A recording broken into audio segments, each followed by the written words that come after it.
Asked the question a lot about cordless ratchets of can you apply pressure to them, because I think max on this Milwaukee M12 fuel is like 35 foot-pounds.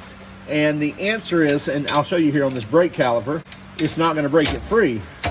No matter how many times I pull the trigger, just doesn't have the power to do so. A few whacks and then you can break it free. So yes, you can apply manual pressure to these. Same thing here.